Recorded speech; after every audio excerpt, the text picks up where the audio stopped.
আপনারা আমাকে বিনা পয়সায়, আমি বলেছি বিনা পয়সায় ভোট দিবেন, বিনা পয়সায় সার্ভিস নেবেন। মানুষ আমাদেরকে অনেক আস্থা নিয়ে নির্বাচিত করেছে, কিন্তু নির্বাচনের পরে মানুষ আসলে আমাদের কাছ থেকে কি ধরনের, আমরা তাদেরকে কি ধরনের সেবা দিব, তারা আমাদের কাছ থেকে কি ধরনের সেবা পাবে, অথবা প্রশাসনিক যে কার্যক্রমগুলো চলছে সেই বিষয়গুলো সম্পর্কে মানুষের সম্যক ধারণা থাকে না।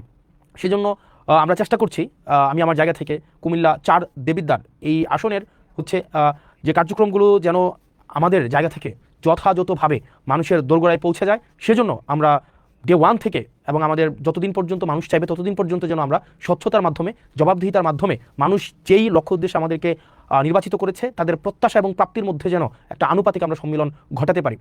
প্রিয় দেশবাসী, আপনারা জানেন যে আমরা গত মাসের 17ই ফেব্রুয়ারি আমরা শপথ নিয়েছি।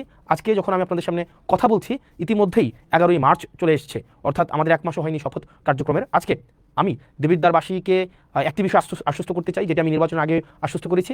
দেবিদ্বারের কার্যক্রমের সব কিছুই আপনাদের সামনে স্বচ্ছতা, স্পষ্টতা এবং জবাবদিহিতার মাধ্যমে নিশ্চিত করা হবে। 2 ঘন্টা আগে আমাদের উন্নয়ন প্রকল্পের যে বরাদ্দ দেওয়া হয়েছে সেটা হচ্ছে বড়শালগড় ইউনিয়নের উন্নয়ন প্রকল্পের বরাদ্দটা আপনারা দেখেন এখানে স্পষ্টভাবে এখানে দেওয়া আছে। যেমন বড়শালগড় ইউনিয়নে, ইসুপুর ইউনিয়নে, এবং পাশে কিন্তু কয় টাকা এটাও কিন্তু দেওয়া আছে। যেমন বড়শালগড় ইব্রাহিম বাড়ির মাস্টার বাড়ি হতে ননি প্রফেসরের বাড়ির রাস্তা, এখানে একটা কালভার্ট নির্মাণের জন্য 2 লক্ষ টাকা বরাদ্দ দেওয়া হয়েছে। এখানে প্রত্যেকটা জিনিস আপনারা যথাযথভাবে পেয়ে যাবেন, যথাযথভাবে এই জবাবদিহিতা পেয়ে যায়।